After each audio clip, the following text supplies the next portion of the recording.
We've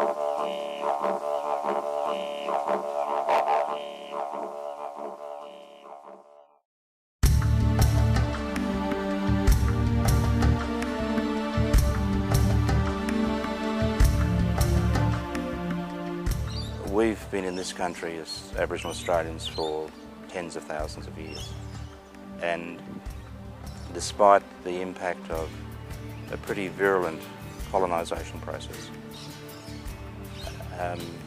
where on our missions and communities, government reserves, we were, very severely punished if we spoke language or practiced culture, and there was the intent was to eradicate it, to assimilate us.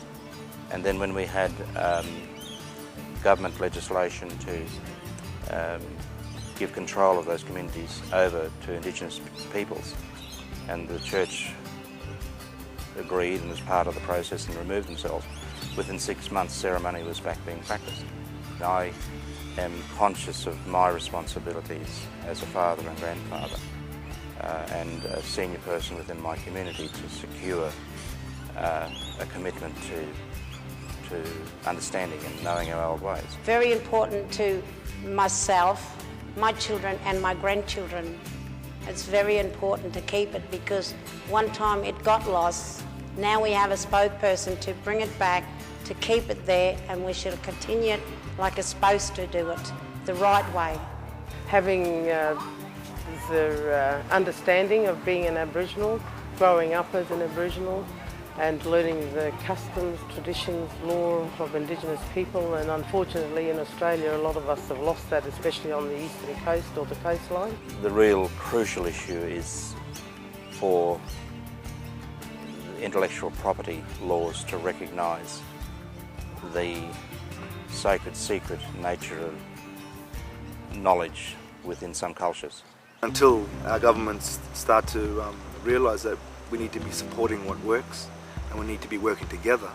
We need to teach our kids, black and white kids, so that people can have a better understanding. Last year we had an apology, but that actually signified for most Indigenous people an end to the denial of the fact that we exist. They used to deny that we ever came from here, and now that apology actually states for the country that the denial phase is over and let's get on with it. And then that's for Aboriginal people and non-Indigenous people to work out how we can best do that. In Indigenous culture, you only obtain a certain amount of knowledge at a certain point in time in your life. You didn't just hand it over. Because knowledge and sounds are disappearing, we have to start thinking about how to preserve that and how to continue it on. And part of that search sometimes comes to Indigenous peoples and wanting to know and expecting and desiring to know something deeper than what perhaps they understand they can go. So it becomes a bit of a point of tension there. Everyone that wants to come to Australia wants that personal interaction with an Indigenous person, but unfortunately to take them to the remote communities is just not possible. The bottom line for me is respecting the intellectual property rights of individuals. You take it into the medical field, there's a lot of the medicines that we enjoy on the open market now have come from Indigenous knowledge of the natural plant world, and Indigenous people don't get any monetary benefit. Their quality of life has not necessarily improved. There's no laws in place. That really annoys me, because I'm sure in any other country no foreigner can go and sell the local Indigenous people's artwork, but in Australia it's free for all. When an Indigenous person says, "I'm welcoming you to my country," they're talking about their country being a spiritual, religious landscape. They welcome and offer you a safe journey through their country.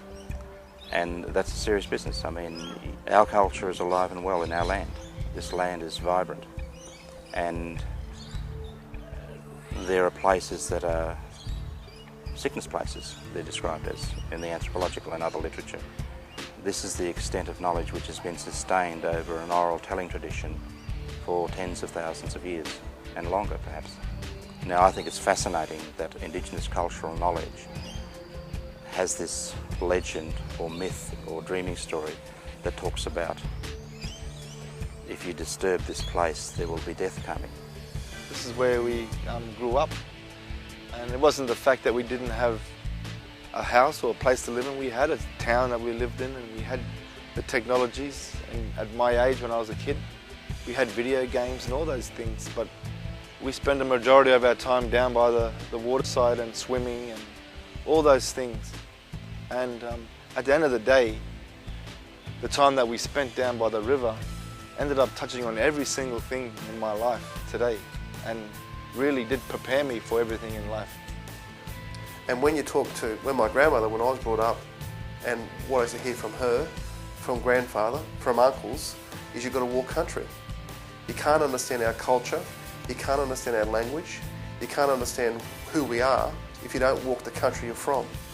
The ladies here that are learning now, so all of them are Jabbergai, they are descendants of Jabbergai, so we'll teach anyone, even, other people that are interested in our culture, help keeping it alive, and, things like that is very important for us, that the knowledge or the culture being kept alive. There was about 10 of us in the family, but all of my other elder sister and brother were sent into a dormitory when they were 6 years of age. So I didn't actually grow up with my parents. I asked my mother once, I said, "Mum, how come you're not teaching us how to talk language?" And she said, no, we're not allowed to. Because you see, if the superintendent found out that my mother taught us how to talk language, they would take her away from us, and we would lose our mother. And that's how we lost some of our language. Like me, we was brought up in the Aboriginal surroundings, grow up, in the old people way of living.